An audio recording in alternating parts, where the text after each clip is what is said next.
성령의 열매를 맺으십시다. 성령의 열매를 맺으십시다. 성령의 열매를 맺읍시다.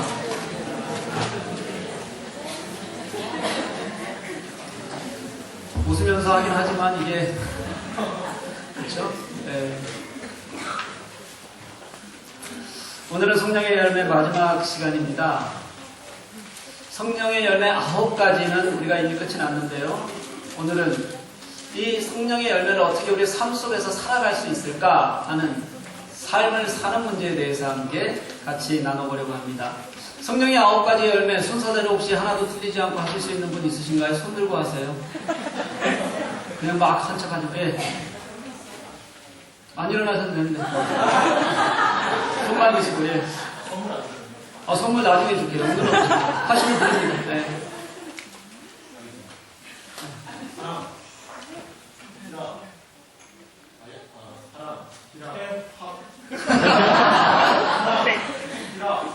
화평, 오래 참음, 자비, 양선, 충성, 온유, 절제. 네, 맞습니다. 이렇게 순서대로 9개입니다. 네. 마지막으로 이게 외우는데 정신이 빠지셔갖고 손가락을 5개 가져다 피지를 못해요. 무슨 외워야 되는데 접는 거와 피는 거와는 이게 작동하는 방법이 다르니까 거기에 신경 쓰면 도저히 못할 것 같으셔서 피지를 못하시더라고요. 그래도 잘 맞추셨습니다. 이 성령의 9가지 열매 핵심 포인트 한번 짚어볼까요? 네, 사랑. 이것은 하나님이 우리를 사랑하시는 마음에서 시작한 것이고 우리도 그 마음을 닮아서 사랑하는 것이기 때문에 사랑은 그냥 감정만이 아니라 하나님께서 내게 하셨듯이 그렇게 우리들도 결단하고 해야 하는 의무다. 이게 사랑이었습니다. 희락은 다른 말로도 표현할 수 있다 했는데 그것이 기쁨입니다. 세상이 아니라 예수 그리스도 안에서 얻는 기쁨이죠. 어떤 상황에 있을지라도 흔들리지 않는 겁니다. 그런 깊은 우물 같은 마르지 않는 그런 기쁨을 사는 것이다. 이렇게 말씀을 드렸습니다. 화평, 평화라고 했죠? 죽으심을 통해서 벽을 허무셨던 예수님처럼 우리도 우리에게 쌓인 벽을 허물어야 된다는 것, 그리고 서로가 서로에게 손 내밀어 줘야 된다는 것, 이것이 화평이다. 이렇게 말씀을 드렸습니다. 오래 참음은 하나님께서 우리를 구원하시기 위해서 정말로 오래 참으셨던 그 마음에서 온 것이라고 얘기했고요.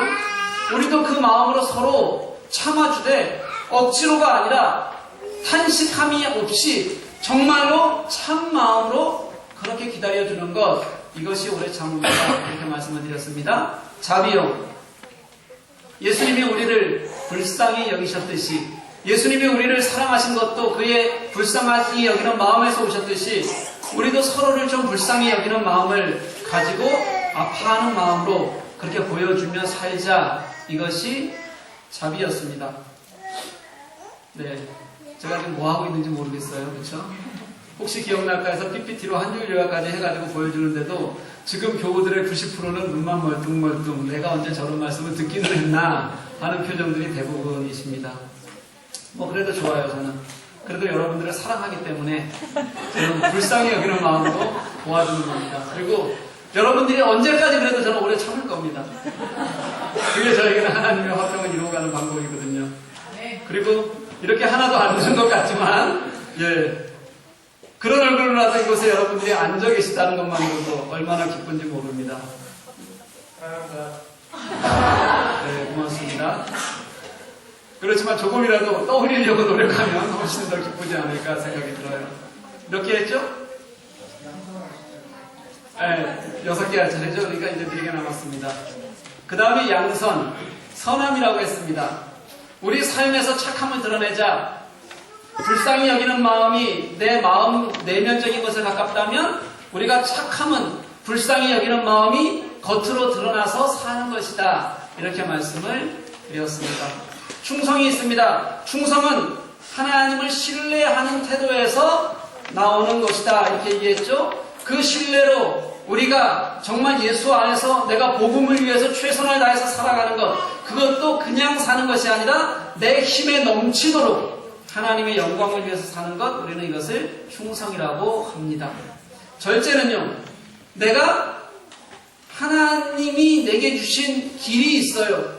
그것에 관한 비전이 있습니다. 그 사명을 향해서 그것이 힘들고 어려운 길이라고 할지라도 나를 쳐서 복종시키기까지 분명한 결단과 헌신을 통해서 우리가 나아가는 것. 그래서 그 어려움을 겪을지라도 그를 통해서 결국에는 우리가 자유해지는 것. 그래서 하나님의 능력이 들어가는 것. 이것이 뭐라고요? 절제다. 이렇게 말씀을 드렸습니다. 결국 절제의 결과는 뭐라 그랬어요? 자유함이라고 말씀을 드렸습니다. 이렇게 9가지 성령의 열매를 우리가 약 3개월간에 거쳐서 말씀을 나누었습니다. 중간중간 제가 계속해서 말씀을 드렸던 것 같습니다. 성령의 열매는 열매이기 때문에 보이는 거다. 그냥 화석처럼 우리가 굳어버리는 그런 열매를 갖고 있지 말고 생명력을 가지고 이 땅에서 우리가 살아내야 한다. 이렇게 말씀을 드렸습니다. 씨를 뿌려야 되는 것이고 그래서 싹이 올라와야 하고요. 거기에 물을 주고 또 노력해서 꽃을 가꾸고 그렇게 해서 맺어지는 것이 바로 성령의 열매라는 겁니다. 그런데 이 성령의 열매는 성령의 열매이기 때문에 이런 과정을 내가 애써서 거쳐야 하지만 내가 하는 것이 아니라 성령의 도우심을 받아서 하기를 구하고 그 성령님과 함께 만들어가는 열매이기 때문에 성령의 열매입니다. 그것이 우리 삶에서 드러나고 누가 보아도 아, 저 사람에겐 저게 성령의 열매구나라고 그렇게 말할 수 있을 때 그때 우리는 오늘 본문에서의 22절에서부터 23절까지의 성령의 열매를 맺는 것입니다. 그런데요, 우리가 이 22절, 23절은 순서는 잘 몰라도 9개를 외우라 그러면 잘 못 외워도 아, 그게 성령의 열매구나 수도 없이 들어서 너무도 잘 압니다. 그런데 우리는 그 다음 절이 있다는 것은 잘 기억하지 않습니다. 24절, 25절, 26절이 있었다는 것을 우리는 잘 모르고 있다는 것을 여러분들 혹시 아십니까? 여러분 대중가요에서 가장 많은 주제가 혹시 무엇인지 알아요? 내용의 주제가? 예, 남녀간의 사랑입니다. 그것도요. 대중가요의 부모와 자식 간의 사랑은 거의 존재하지 않습니다. 만남, 사랑, 아픔, 이별 이런 것들이 대부분 대중가사의 내용들이잖아요. 그런데 왜 이런 주제의 대중가요를 들으면 사람들이 거기에 빠져들게 될까요? 왜 사람들은 그것을 들으면서 눈물도 흘리고 또 와 좋다 이렇게 감탄하기도 하는 걸까요? 왜냐하면 그게 모든 사람들이 이미 겪은 것이거나 아니면 지금 내가 겪고 있는 것이거나 아니면 내가 앞으로 겪고 싶은 것이기 때문에 그렇다는 겁니다. 여기 자매들 있죠? 아파도 좋으니까 나도 사랑 한번 해봤으면 좋겠다. 이 모태솔로들이 여기 얼마나 많아요. 그렇죠? 도대체 사랑하는 사람들을 보면 내가 쟤보다 뭐가 못나서 근데 분명히 가만히 보면 못난 게 있기 때문에 그거 고치지 않으면 여러분들은 여기가 그대로 남아있는 겁니다. 신앙도 마찬가지라고 생각합니다. 내가 하나님께 대한 갈망이 있으면요. 내가 그분을 만나고 싶은 감동이 있으면 내가 그분과 함께하는 그분이 하시는 말씀이나 그분이 내게 주시고자 하시는 데 대해서 분명히 내 마음에 흔들림이 있다는 거예요. 그런데 우리가 무엇을 들어도 그런 것이 없다는 얘기는요. 내게 하나님에 대한 갈망이나 하고 싶은 마음이 사실은 없기 때문인 가능성이 가장 큽니다. 성령의 열매도 마찬가지입니다. 우리는 들으면 그냥 잊어버려요.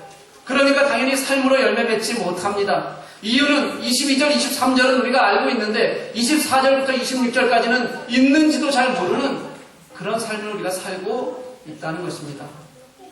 다시 말하면요. 단어도 알고 정의도 들은 것 같은데 그것이 삶으로 살아가는 결단이 되지 못한다는 거예요. 그냥 듣고 넘겨버리는 거죠. 22절, 23절이 성령의 열매가 무엇인지를 알려주는 단어로 정의하는 것이라면 24절부터 26절은 성령의 열매를 사는 방법입니다. 그러니 우리는 23절에서 그치는 것이 아니라 26절까지 나아가서 그 안에서 하나님께서 내게 무슨 말씀을 하고 싶으셨을까? 내게 무엇을 살라고 말씀하시는 것일까? 라는 것을 분명히 알고 살고자 하는 마음이 우리들에게 있어야 한다는 거예요. 제가 지금 22절, 23절, 24절에서 26절 이걸 몇 번 했는지 혹시 아세요?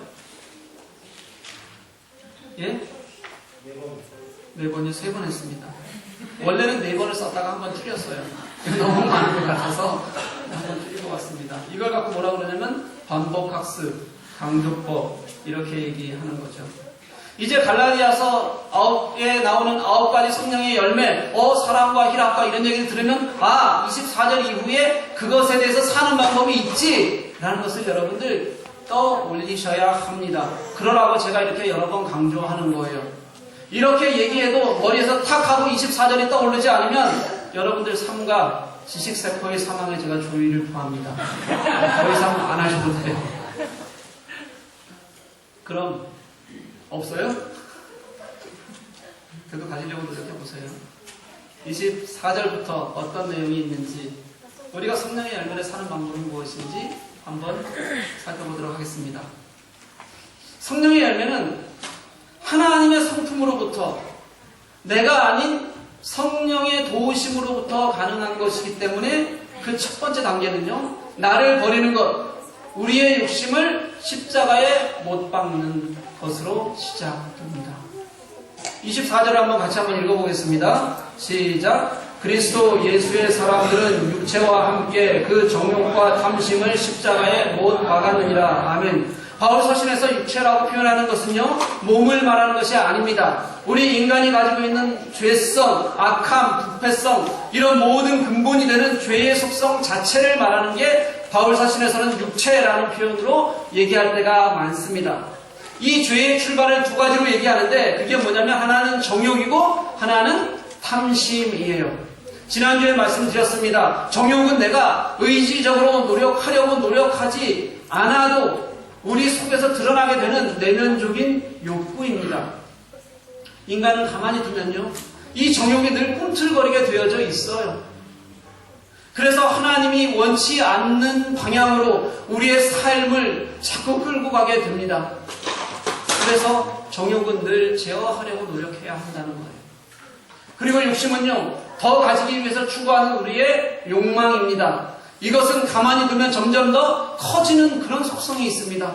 우리가 죄인인 것은요, 우리 속에 이런 근본적인 죄의 죄성을 우리가 다 가지고 있기 때문에 우리는 우리를 죄인이다 이렇게 부르는 겁니다. 최소한 여러분 속에 있는 이런 죄성을 인정하셔야 합니다. 이것이 인정되지 않고서는 우리는 나를 십자가에 못 박을 수도 없기 때문입니다. 한번 보십시오. 어느 한 곳에서는 이유는 어떤 것이든 간에요, 사람들이 처참하게 죽어가요. 그런데 다른 한쪽에서는 그런 광경을 보면서도 편안하게 먹고 자고 즐길 수 있는 게 우리 인간입니다. 그것도 아무렇지도 않게 우리는 너무 잘합니다. 저도 그렇고 그리고 여러분도 그렇습니다. 그런데도 우리가 선하다, 착하다, 그거는 어쩔 수 없는 것이냐 이렇게 얘기한다는 거예요. 저는 아니라고 생각해요.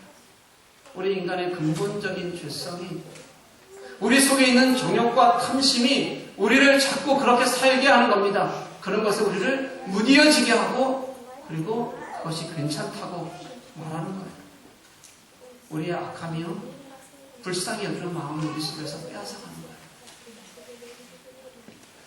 제가 얼마 전에 또 하나의 약속이라는 영화를 보았습니다. 삼성 반도체 공장에서 유독물질 때문에 백혈병과 다른 여러 가지 희귀병에 죽어가는 사람들, 또 병들어 있는 사람들이 자신의 병들이 산업재해인 것을 인정받기 위해서 싸우는 영화였어요. 삼성은 우리나라의 최고 기업 아닙니까? 해외에 있는 우리 같은 사람들에게는 삼성이 대한민국 기업이라는 것만으로도 정말 자부심을 느껴지는 그런 기업입니다. 여기에서 다니다 보면 여기저기 삼성 휴대폰 이렇게 들고 있는 거 사람들 보면 굉장히 좋잖아요, 그냥. 그렇죠? 저도 삼성 휴대폰이에요. 여러분들 삼성 손 들어보세요. 네, 삼성 휴대폰 얼마나 많습니까? 그런데 그들이 그 반도체 공장에서 일하다 죽어간 사람들 또는 병에 걸려서 고통당하는 사람들 그런 이들에게 하는 거 보면 참 이래서는 안 되는 거다 이런 생각이 들어요. 피해자들이 처절하게 싸우고 그렇게 해서 그들은 자신들이 그냥 그 현상 그대로를 인정받고 싶은데도 불구하고 악랄하게 방해하고 끝까지 돈으로 해결하려고 합니다. 힘도 없고 돈도 없는 피해자들이 마지막까지 정말 고생하고 수고하고 버티고 끝까지 갈 수 있었던 것은 생명에 대한 소중함 때문이었던 것처럼 그렇게 저에게는 보여졌어요. 그리고 그 영화의 마지막 장면이 재판 장면입니다. 거기에서 피해자들이 아주 작은 것 하나를 얻었어요. 다른 원고들은 다 패소하고요. 겨우 22살의 꽃다운 나이로 죽어버린 여자아이. 그것도 겨우 진짜 원인이 아니라 업무상 스트레스로 인한 산재 판결을 받았는데 그것만으로 그들은 너무도 좋아하고 그리고 눈물을 펑펑 쏟는 겁니다. 왜냐하면 너무 어려운 싸움이었거든요. 그것을 보면서 제가 이런 생각이 들었어요. 사람을 불쌍히 여기고 그 아픈 사람들의 마음을 좀 보듬고 돈이 아니라 사람 편에 먼저 좀 서고 이익이 아니라 생명 편에 먼저 좀 서서 살자. 이게 우리 인간들에게는 그게 너무 어려운 일이라는 거예요. 이 영화가 남의 이야기 같죠? 아닐 겁니다. 아마 확대해서 우리 스스로 한 사람 한 사람에게 현미경을 들이대면 아마도 우리의 모습이 아마 대부분 그럴 거예요. 다른 기업은 안 그렇겠습니까? 개인이면 다를까요? 우리가 이익 앞에 서면 그렇게도 우리가 가지고 있는 욕망이 쉽게 여러분들에게서 제거되던가요? 그게 여러분들에게서 버려지던가요? 우리의 정욕이나 욕심은요 그렇게 간단히 없어지는 것이 아닙니다.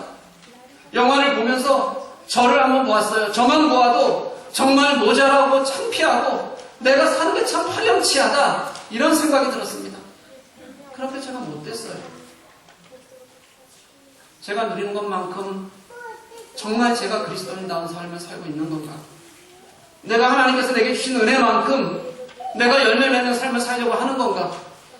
내가 가진 감격만큼 정말 다른 이들의 구원을 위해서 내가 애쓰고 수고하고 있는 건가?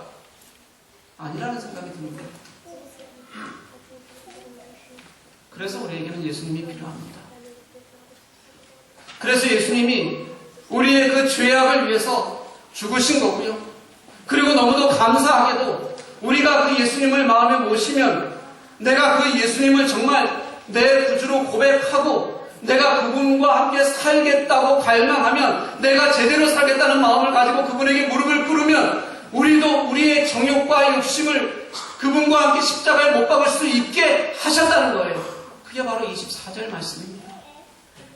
이것이 우리가 잘 알고 있는 갈라디아서 2장 20절 말씀 중 앞부분 내가 그리스도와 함께 십자가에 못 박힌 이 부분과 동일한 내용입니다. 사랑하는 교회 여러분, 우리의 욕심, 우리의 육체적 자아, 저는 이 모습 이대로는 안 된다고 생각해요. 우리의 죄성을 내가 예수 닮지 못해서 헤매고 있는 이 나의 나약함을 그리고 우리의 욕심을 예수 그리스도와 함께 십자가에 못 박아야 함을 깨닫는 그래서 내 육체가 그렇게 못 박힌 곳에서 이제 다시 하나님의 일하심을 경험하는 그런 여러분들이 될 수 있기를 주님의 이름으로 간절히 소망합니다.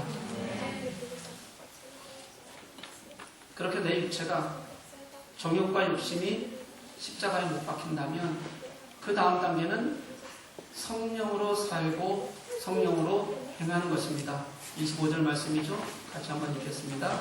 시작. 만일 우리가 성령으로 살면 또한 성령으로 행할지니. 아멘. 성령이 하신다는 거예요. 나의 육체가 그리스도와 함께 십자가에 못 박힘으로 인해서 이제 내가 아니라 내가 버려지고 내가 사라진 곳에서 일하시는 성령의 역사를 따라 사는 것이 그것이 성령의 열매를 맺는 방법이라는 것입니다. 그런데 우리를 보면요, 우리는 성령의 열매라고 하면서 성령의 일하심을 믿지 않는 것 같습니다. 우리는 성령의 열매라고 하면서 성령의 도우심을 구하지 않아요. 그런데 어떻게 성령의 열매를 맺을 수 있겠습니까? 당연히 안 되는 거지요. 우리를 도우시는 성령님, 우리의 탄식을 들으시고 우리가 때로는 탄식할 수 없을 때조차 우리를 위해 말할 수 없는 탄식으로 함께 하시는 성령님, 우리 안에서 하나님의 기쁘신 뜻을 위하여 그것을 행하게 하시는 성령님, 이 성령님을 의지하고 그 일하게 하심을 기뻐하는 것, 그 성령으로 살고 내가 그 성령으로 행하는 것, 이것이 바로 그리스도인의 삶이라는 것을 우리가 깨달아야 한다는 겁니다. 이것 없이 어떻게 가능하겠습니까? 사랑하는 교회 여러분, 이 세상을 내가 산다고 생각하지 마십시오. 그러면 우리 지쳐서 못 삽니다. 절대로요. 내가 사는 삶이라는 게 얼마나 힘든 삶인지 여러분 다 경험해봐서 아시지 않습니까? 겉으로 보기에는 멀쩡해 보여도 속은 다 썩어 있어요. 우리가 사는 세상이 그렇게 좋기만 할 수 없거든요. 그래서 성령으로 사는 것이 우리 그리스도인의 축복이에요. 성령으로 살면 성령으로 행한다. 이 말은요, 앞에 성령으로 산다는 것은 이미 우리가 성령으로 사는 사람이 되었다, 이런 말입니다. 의미적으로는 우리가 지금 그리스도인이면 이런 뜻이 됩니다. 그리고 성령으로 행한다는 것은 우리가 그리스도인이기 때문에, 나는 이미 성령과 함께하는 사람이기 때문에 그 성령을 인식하고 인지하고 그 성령과 함께 사이좋게 지내야 한다, 이런 의미입니다. 다시 말하면 내가 예수 믿었으면 성령과 함께하는 사람이다. 그러니 성령과 사이좋게 지내라. 성령의 도우심으로 은혜 안에 살아가라. 이런 뜻이 바로 25절 말씀입니다. 우리는 예수를 믿는 순간 이미 성령 안에 있는 사람들이기 때문에, 그래서 우리는 성령과 함께하는 삶을 살아야지만 그 성령과 함께하는 삶을 통해서 여러분들 하나하나가 빛이 난다는 것을 여러분들 아십니까? 성령과 함께 할 때만이 여러분의 삶이 의미 있고 가치 있고 그래서 아름답게 보이는 것입니다. 그래서 갈라디아서 2장 20절 말씀에서는요, 그런즉 이제는 내가 사는 것이 아니요 오직 내 안에 예수께서 사는 것이라, 이렇게 이 말씀이 5장 25절 말씀과 동일한 말씀입니다. 내가 그리스도와 함께 못 박힌 이후로는 이제는 나 스스로 사는 것이 아니라 이제는 내 안에 예수께서 나를 살게 하시는, 예수께서 내 안에 사셔서 함께 살아가시는 그런 삶을 우리가 살고 있는 거예요. 그렇게 우리가 성령과 함께 기뻐하며 삶을 사는 것을 고백하고 그 삶을 살아가시는 여러분들 되시기를 간절히 소원합니다. 그렇게 되면 이제 그런 삶에서 성령의 열매가 맺히는 것입니다. 26절입니다. 한번 같이 읽어주십시오. 시작.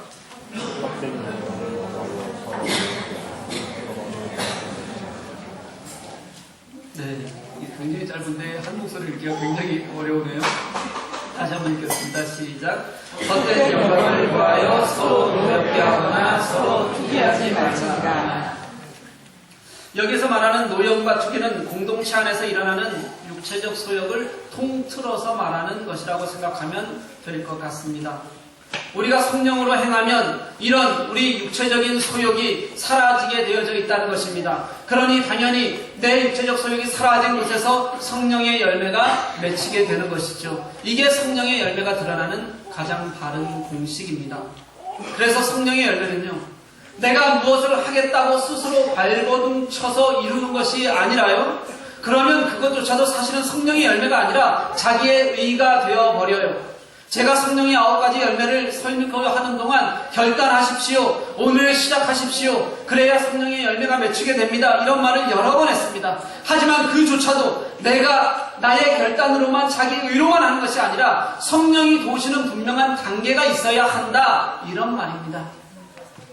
그 단계 우리가 지금 보아왔던 거예요. 24절, 우리 그리스도 예수의 사람들은 육체와 그 정욕과 탐심을 우리를 위해 죽으신 예수 그리스도의 십자가 앞에 못 박은 사람들이다. 이것을 고백하는 겁니다. 25절, 이제는 자아가 죽은 그곳에서 이제는 내 자신이 아니라 성령의 인도하심을 따라 내가 살겠다고 결단하는 것이고요. 그리고 26절, 그 결과가 성령의 열매로 맺혀지기까지 최선을 다하는 것, 이것이 바로 성령의 열매를 맺는 방법이라는 겁니다. 사랑하는 교회 여러분, 교회 안에서 예수 그리스도가 아니라 다른 헛된 영광을 구하는 것, 서로 노엽게 하고 싸우고 서로 투기하는 것, 이것이 성령을 쫓아 살지 않는다는 가장 분명한 증거입니다. 성령으로 산다는 것은 말이 아니라 우리가 사랑으로 서로 종노릇하는, 정말 우리의 삶을 통해 행위로 드러나는 것이어야 합니다. 그리고 열매로 맺혀져야 합니다. 이제 갈라디아서 5장 20절 말씀 같이 한번 읽겠습니다. 시작. 내가 그리스도와 함께 십자가에 못 박혔나니 그런즉 이제는 내가 사는 것이 아니요 오직 내 안에 그리스도께서 사시는 것이라. 이제 내가 육체 가운데 사는 것은 나를 사랑하사 나를 위하여 자기 자신을 버리신 하나님의 아들을 믿는 믿음 안에서 사는 것이라. 아멘. 이 말씀이 바로 오늘 본문의 말씀과 100% 같은 말씀이라고 저는 생각해요. 내가 그리스도와 함께 십자가에 못 박히고 이제는 내가 아니라 예수가 내 안에 살아계셔서 그 마음을 알게 하시고 그 마음을 이해하게 하시고 그리고 살아내게 하셔서 당신이 원하시는 삶, 성령의 열매를 맺는 삶, 그 삶으로 우리를 살아가게 하는 것입니다. 이제 성령의 9가지 열매를 마칩니다. 사랑하는 여러분, 성령의 열매는 명사가 아닙니다. 동사이고 삶이고 생명력입니다. 그래서 우리의 삶에서 잘 맺힌 것이 빛으로 드러나도록, 빛을 발하도록 해야 합니다. 우리에게 이런 열매가 늘 보일 수 있기를 간절히 소망합니다. 그러기 위해서 우리가 십자가 앞에 나를 내려놓는 것, 그 은혜로 성령의 도우심으로 내가 결단하는 것, 그리고 그 삶을 살아내기까지 최선을 다해 하나님과 함께 동행하는 우리 교회 교우들, 그래서 우리 교회 교우들에게서는 누구에게나 이 성령의 열매가 정말 아름답게 빛을 발하는 그런 귀한 교우들이 될 수 있기를 주님의 이름으로 간절히 축복합니다. 우리 함께